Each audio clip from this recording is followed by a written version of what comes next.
This is how easy it is to live off the grid and cut your tether to the electric company.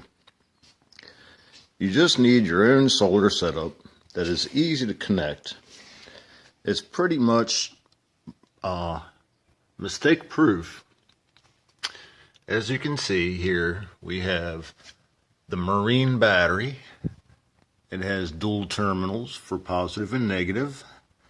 Putting the smaller one on the small clamp, which is from the solar panels that is charging the battery.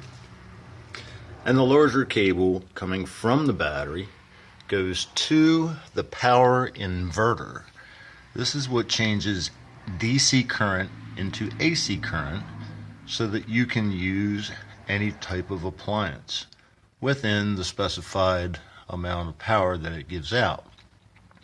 This particular unit can maintain 750 watts of power with a power boost if needed, such as if a refrigerator turns on, up to 1500 in emergency power.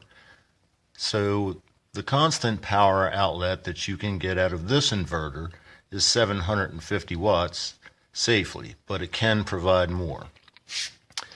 This unit shows the voltage that is going into the battery from the solar panels, and that's 12.5 volts. That's where you basically want it, maybe a little bit higher.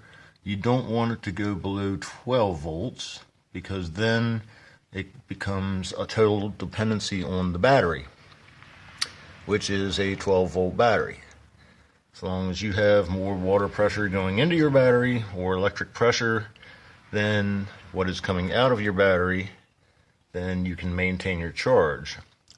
If it goes below 12 and hangs in the area of 11.8, it'll start an alarm and it will let you know that there's a low voltage input and that the system will shut down so that it will not burn out the inverter. The inverter automatically checks this as well. So there's like a little smart chip in here. Right now I've kind of cheated. You're only supposed to have 2 plugs and each of them have covers, but you can't see it that well because it's black. But I put an extender on here because I plugged in both my computer and my monitor. Okay, and since I've done that, I can turn on the computer. I'll turn it on here for you. This is my computer, Genesis. Let me turn on the inverter. That's an important thing for a little green light to be up top there. The inverter has a little fan in the back, and this one has a little chirp to it because it goes on and off. It's like a thermostat. It only blows the fan as it's needed. It doesn't constantly go all the time. Now we can turn on the computer. Okay. And you'll hear the fan from the inverter kick on and off.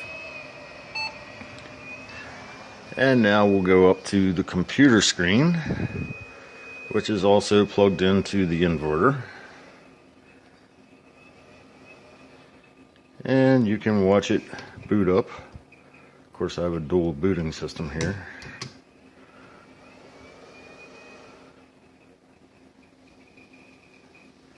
And everything starts up, holds the power.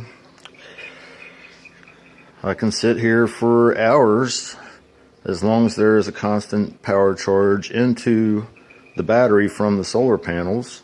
I can pretty much run it indefinitely. But at nighttime, it depends on how big your battery is and how much storage capacity you have in your battery to maintain your electric power, because it's not charging that time at night because there's no sun, obviously. Now, back to the meter. You saw before it was 12.5. Since I've turned the computer on, the charging voltage going into the battery from the solar panels has dropped to 12.4. So this means that it's just basically using the current straight from the solar panel into the computer, bypassing the actual charge, but we are still maintaining a 12.4. You definitely want to stay above 12, or like I say, the system does tend to get the low power alarm and then shut down a few seconds after that. So at least it just doesn't shut down on you. It gives you a little warning.